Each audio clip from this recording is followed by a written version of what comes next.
Hey, everybody, welcome. What's on my mind? You know, these are the things that are just on my mind. Hey, we're back here. What's on my mind? People who are in America right now need to take the steps to secure our rights for all future generations going forward. They're in danger of getting way too many elk on the landscape and justify bringing wolves back onto that landscape. Anyway, I'd love to have everybody's thoughts on that. Some of our happiest elk hunters are the guys who are coming out of Western Wyoming, backcountry, horseback elk hunts, killing lots of bulls. That's why I like to hunt with a 300 Winchester Magnum. Allow American hunters to import trophies that are legally killed in other countries? Those are the questions to be asked, but I do want to know what you think about this.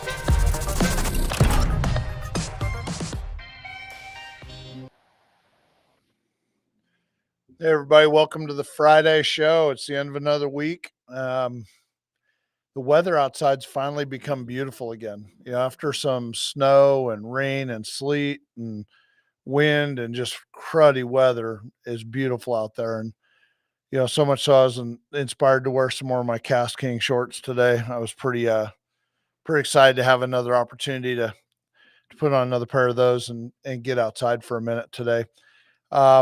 You know, as this show has, you know, gone week to week now, I've been learning a little bit about how I need to, you know, conduct the show and, you know, make sure I stay on topic because it's easy for me to get sidetracked, especially when we're talking about what's on my mind because it's like, oh, squirrel, you know. But the first thing I want to remind everybody is this: we're giving away 2 SOA Platinum Tag Services memberships, and we're going to give away one for YouTube, one for Facebook. When the Facebook account gets to 100,000 followers, we're going to give away one of those to one of the Facebook followers. Okay. To qualify, you've got to be a subscriber to the page. You've got to be, you know, following the show, you know, liking our posts, making comments. Every time you make a comment or leave a like and whatnot, you actually get entered to win in that sweepstakes. That's being monitored, and we're creating this sweepstakes that we're going to pull a name from a hat on. And then on the YouTube channel, when we get to 15,000 subscribers, we're going to go ahead and pull one winner from that pot as well. And once again, same thing. If you're a subscriber to the YouTube channel and you comment on the videos and you like them, then every time you do that, you're entered to win. And the more times you do these things, you get more entries, right? So we want everyone out there to be participating in this. We want you guys to help us grow this show and this platform and these channels so that we can take our message to more people across the country. So without further ado, I'm on to this week's topic. First and foremost, before the topic begins, go Duke tomorrow. Game time, I will be on the couch with my feet up watching the game. I'm super excited to see Duke and Houston go head to head. I think it's going to be a great game. I'm still hoping for Duke, Florida final. So a drink from the victory goblet. Go get them Cooper Flag. All right. The topic this fine evening is elk hunting. And I've received a number of emails and comments and questions from people asking me about, oh, what's the difference between hunting September, October, November, December? You know, anybody who's watched our show for the last 20 plus years has seen me hunt elk when they're bugling in September, to hunting them in, you know, mid-October, hunting them in November, hunting them in December, and even January. There's a lot of elk, and elk seasons go across both fall and winter seasons. Okay. Those months are very different from each other, and the hunting is very different from each different, you know, from month to month, the hunt changes. Okay. And I'm going to cover kind of the pros and cons. I'm going to start with September. Actually, I should really start with late August because there's a lot of places where archery seasons open up in late August, and you can hunt for like big velvet bulls, even like just before they dump their velvet. So typically by about the 10th to 15th of August, you know, I'd go so far as say like August 15th to 20th, right in there, you start to see these elk stripping their velvet, you know, and you can still get a fully velvet covered bull clear up into like late August, but for the most part, they start to really dump that velvet around the 22nd, 23rd, 24th. It's pretty hard to find one after that. Um, and I know this because I've been trying to get a velvet bull on a couple of different hunts over the years. Went to Arizona for a July hunt once. I bought the tag in Washington to hunt near the Hanford Reservation in August, so I could get a velvet bull there. I saw lots of velvet elk. One thing I know is that by the time you get to the end of August, they're dumping that velvet. They're going to be hard horned at that point in time. And I've always wanted to get an elk that was fully developed, like especially like say mid to late July, where it's fully developed under the velvet. They just haven't started rubbing it yet. It's just hard to hit that timing perfectly. So, but how you hunt elk before the rut, let's say that late August into early September, is typically just spotting and stalking, whether you're using a bow, muzzleloader, rifle. You're glassing long range, especially when they're in velvet. They don't want to be in the timber. They're out in the open. They're easy to see. They're typically in big bachelor groups. And then it's just a matter of, like I said, getting the wind right and making that stalk and getting within range for the weapon that you're choosing.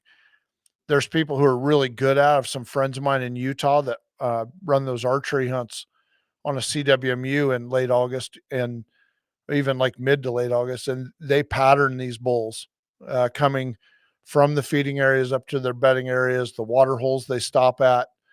They've got guys at stands or in ambushes along the way, or they spot them and then plan an ambush on foot and get them cut off wherever they're going. They've been really successful at that. I mean, really successful. So archery hunters kind of a window of time there before the rut begins. Now, I a lot of people say, "Oh, the rut begins the 1st of September." Another next guy will tell you the rut begins, the 20th of September. The reality is that from late August through November now, you've got rut action.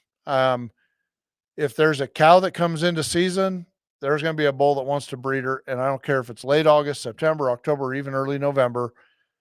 That's rut action. You'll hear them bugling. One time we filmed elk in early November bugling their guts on, but I'll talk about that a little bit later. But what I typically try to do is say, okay, look, the elk might be rutting um, quietly, right? The rut might not be on full swing in, let's say, early September. So, um, you know, you might get one here, get one there. Maybe you get one that comes to the cow call that first week or 10 days of September. But for the most part, you try to hunt water and travel corridors.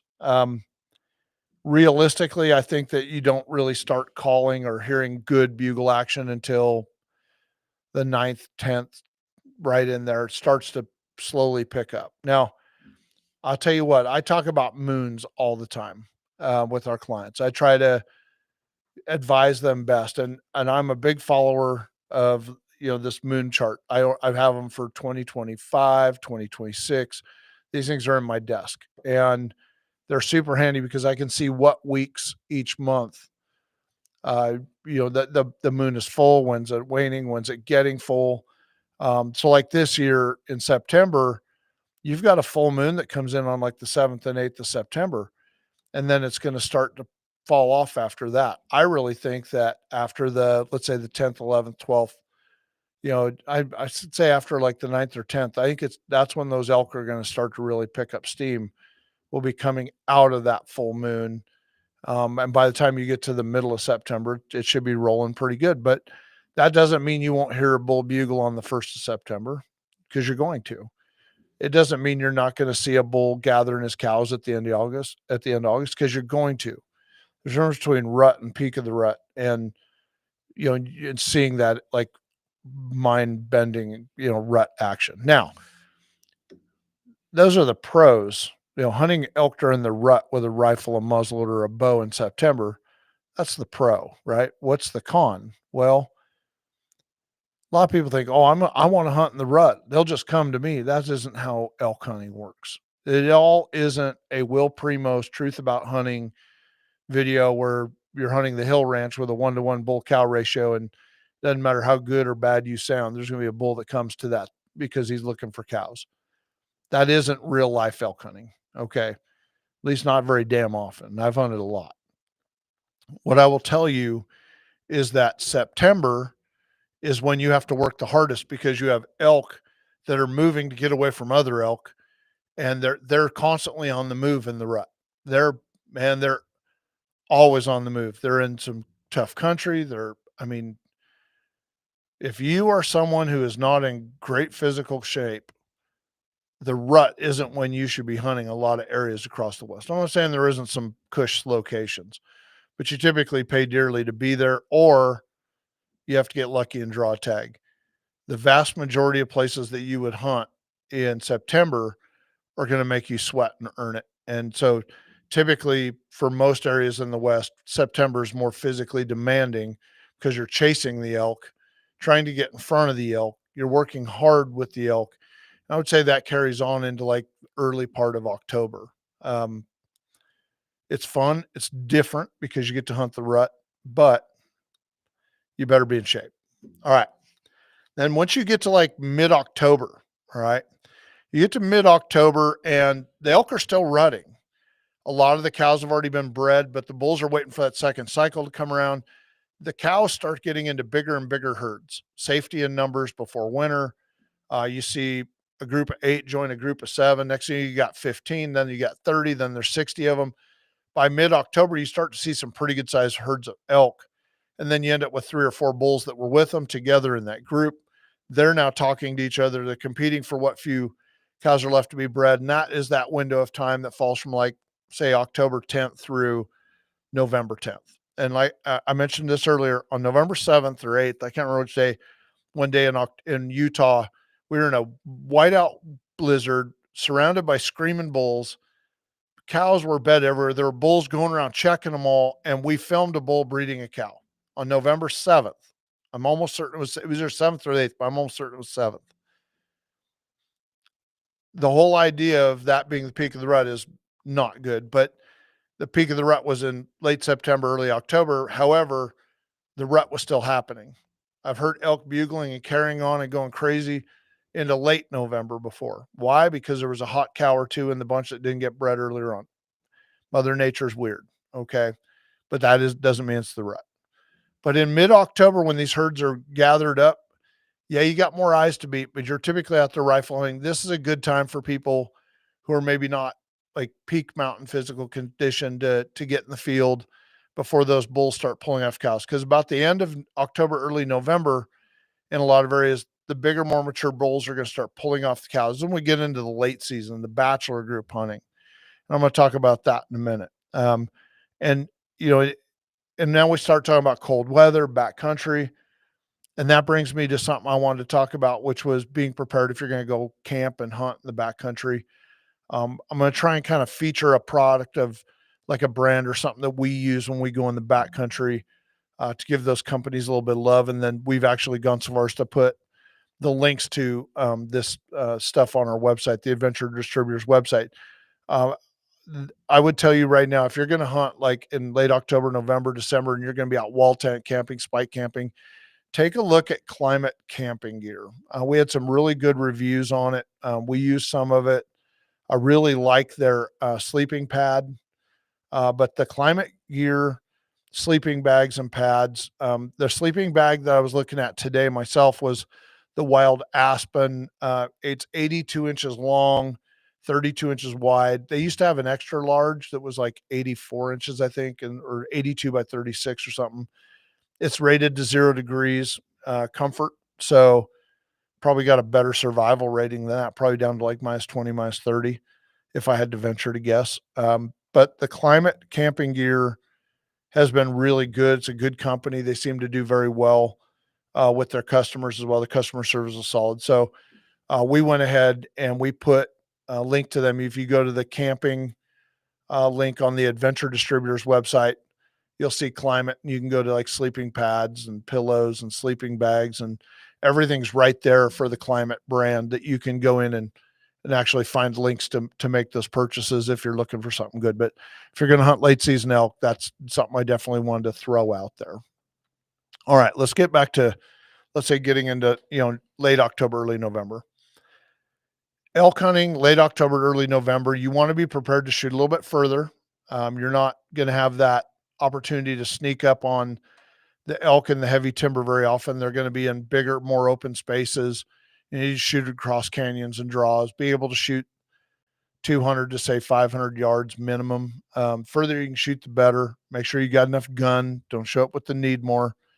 But you're going to see more elk. That's kind of a time of the year when you start to see a lot of elk. And then at the end of October, early November, you start to see a trend where the cows and calves and young bulls are in big bunches, but the older bulls, your bulls that are, say, 4, 5, 6 years old and older, they pull off the cows. And they do that because it's time to go be alone. They're going to get in their bachelor groups. They're going to move out into some really remote country. Like last year, we were in Colorado, and I don't think I saw 4 cows or calves the whole time I was there, but I probably saw 15 bulls. Glass and long range, you'd see them up in the tops of these ridges and these deep pockets. And the only way to get to them was hike up, come in with the wind in your favor, get across the draw from them, wait till they made a mistake and drop the hammer on them. It's, awesome time of the year. I love that. When you've got 1 or 2, maybe 3 bulls together in a little bachelor group and you move on them. I mean, there's places where like in December, you might see 15, 20 bulls in a group, like down in the prairie country in New Mexico. But, like in most places, you'll see 1 or 2 of these older bulls that get together. They decide they're going to winter together. They get in someplace remote and solitary and they disappear. And you've got to find them with your binoculars and spotting scopes, long range, and move in on 'em. And once again, you go back into another time where another time during the season where you've got to be in good enough shape to hike and glass and climb and then not just do all the physical part, but actually have the right rifle and scope and whatnot and get set up and be able to make that shot. I would tell you, if you show up for an elk hunt out west and you can only shoot 200 yards, you're probably not going to get a lot of opportunities at elk within 200 yards, especially once you get to the late season. So you want to make sure that you maximize your weapon, make sure you've got the right equipment, be in good physical shape, climb, glass, make sure you've got really good glass, binoculars, like 10-42 binoculars and a spotting scope, and put in the work in the glass. Don't just hike all over Hellingen. Get up high and glass long. That save you a lot of effort. So, hey, we got a question. What silencers do you recommend? First off, I call them suppressors. Silencers make it sound like they get silenced. All you're doing is suppressing a lot of the sound. The bullet still breaks the sound barrier when it leaves the end of the suppressor. So it's a suppressor. I'm a big fan right now of the GPM suppressors. We've got them for sale on our website for a reason, because we're sticking them on all the guns that go out of here. I'm not a big fan of these. A lot of these suppressor manufacturers are taking a tube and they're stacking baffles in them. And then they're putting in a screw-on cap on the end. When you've got baffles that are stacked together, there's a gap there. Even though they're pushed together, there's a gap. And the more you shoot, the more that gap is eroded. Well, you get a few hundred rounds down the line, you got some pitting in there and whatnot. And next thing you know, your baffles are jumping up and down and hitting each other. That creates vibration.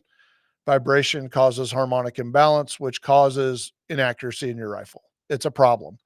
Now, because the cap was put on the sleeve, you now have to take it back to that manufacturer and say, please give me new baffles. They cut it off or whatever. And then they put new baffles in there, screw it back together and send it back to you for a nice healthy fee. Whereas if you shoot a monocore, like a titanium sleeve with an aluminum monocore, and you just screw the 2 pieces together and put it on your rifle barrel, you can shoot it, pit it, whatever. Yeah, it's going to wear out someday, but come on, you're not going to have to replace it because these baffles started jumping around in there. Hell with that. So I like the GPM Adventure Hunter suppressor. It's actually named the Adventure Hunter after my Instagram page, adventure_hunter.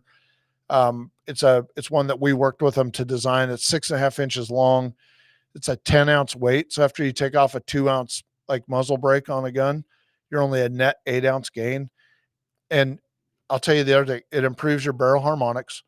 It improves your noise flinch, your muzzle jump.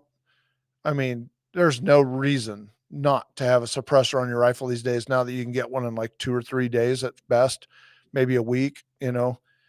It's so much faster now, and all but just a few crappy states will let you have them. So everybody out there, if you have suppressor questions, drop me a DM. I'll be more than happy to send you a link to some things. But yes, hunt suppressed. And I'll tell you, a lot of the private lands outfitters that we're working with now are requiring suppressed rifles from their clients that show up because they want to protect their hearing. They don't want to run off the animals. I mean, everyone's seeing the upside of shooting and hunting suppressed now. So, need a drink. Victory goblet. All right. Let's get even deeper into the late season.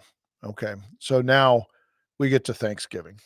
You know, now all the bulls are with the in bachelor groups. The cows are, if you see a bull with a bunch of cows, he's either gay or or there was a late cow that came on heat. I mean, he's just odd.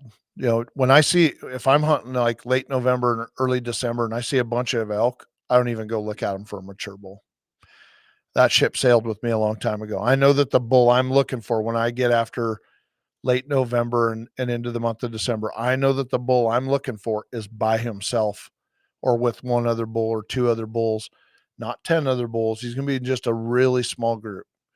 And that's the biggest, oldest, more mature bulls. And that is when they're also most vulnerable. They don't have 30 sets of eyes protecting them. They're in a canyon someplace in a very solitary location, and they are not coming out if they don't have to. And you're going to have to get down in there with them and get across from them. Same thing as earlier in November. You got to be able to poke a shot out there, 2, 3, 4, 5, 600 yards, maybe having the right rifle scope, ammo combination, suppressor. So, and make sure you get in a good position, get a good look at them. If you're hunting for big bulls in the late season, you want to make it count. And like I love Nevada's got a great December late season bull hunt out of Ely that you can draw that tag for. And I know Travis is going to apply a bunch of guys for that tag this year because I'll tell you what, you can kill some big bulls in December down there out of Ely. I mean, big dogs. So, and there's even a few places out there where we can get tags clear into January to hunt elk, like very, very late. Ranching for Wildlife, Northwest Colorado, it was always a real popular place to go in January. So, but yeah, once again, make sure that you're in good shape no matter what. The other thing I should say is this, I try to talk pros and cons. As you go later into the season, once you get into like mid-October, November, December, January, weather becomes a bigger con. And you've got your pros, which are, the bulls are alone. They don't have a bunch of eyes around them to bust you. It's easier to sneak up on them, get within rifle range. But the con is weather. It's truly weather. Is you could go out there and get caught in a snowstorm. You could be in deep snow. Just know this, snow is your friend. Not only can you track in it, but when snow flies, elk have to feed. They have to get up. They can't just lay down all the time. They've got to go feed. And when they do that, that's when you can spot them. And that's when they're vulnerable. So late season elk are probably just as vulnerable as rut elk when they're driven to feed due to weather.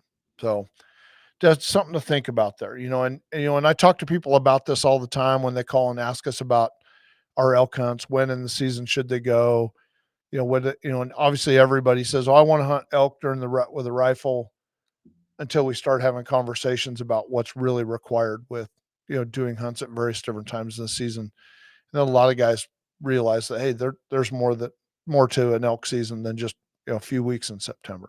So yeah, it's just a great thing every year. I love elk hunting. I'm never going to kill an elk bigger than the one I've already got. Doesn't mean I'll quit trying, but I'm a realist. And I hunt elk in different places for the sheer joy of hunting elk. I go to Colorado to hunt elk in a place where I would gladly shoot a 5x5. I hunt elk in Arizona hoping to find a giant bull. I'm going to hunt elk in Wyoming this year in a new place. Hopefully I draw my tag. That I'm going to go into it with eyes wide open. I'm going to ask the guide, hey, what have you been seeing? I'm going to work with them, and then I'm going to set my expectations at that time, but I'm going to go in with no expectations. I might run up to northern British Columbia and elk hunt again this year. been a while since I've been up there. That is a spectacular place to go. I love the scenery more than anything. So, look, I like I said, I love elk hunting. I love elk hunting for what they are, where they are. I don't really have a preference for time of year. I really don't have a preference even for like my weapon of choice. Cause I mean, whether it's rifle or muzzleloader, you know, no difference. 300 Win Mag, always by my side. 6.5 Creedmoor, it's kind of like my putter. It's usually in the bag. All right. Save it for deer season. 6.5 PRC, leave it on the shelf. Grab the 7 PRC, grab your 7 mag, grab your 300 Win Mag. Take enough gun in the field. Elk are big, tough animals. That's what I love about them. They're the best athletes on the mountain. The best. They're unbelievable. If you ever watched them go up a mountainside and cover 2,000 feet of mountainside, nothing flat, you just are awestruck when they do it. It's nothing for them to do it. Love hunting elk. Hope everybody out there gets a chance to get in the field this year. Get in the field, breathe the fresh air, put an elk tag in your pocket, go have some fun. There's lots of places to hunt on over-the-counter tags. Remember to hit all the draws. And if you have any questions, drop us a PM or a DM, drop us some messages, leave us some comments. We'll get back to you. We'll try and answer those questions as best we can. Clock's running out on tonight's show, and I know there's a lot more to talk about when it comes to elk, but we've got a clock. We have to stay within it. And that's all the time we have for this night's show. But I'll be back next week. I'll have some more hot topics. I'll definitely let you guys know what's on my mind. And hopefully nothing's pissing me off and it's just a fantastic week. We'll talk to you then.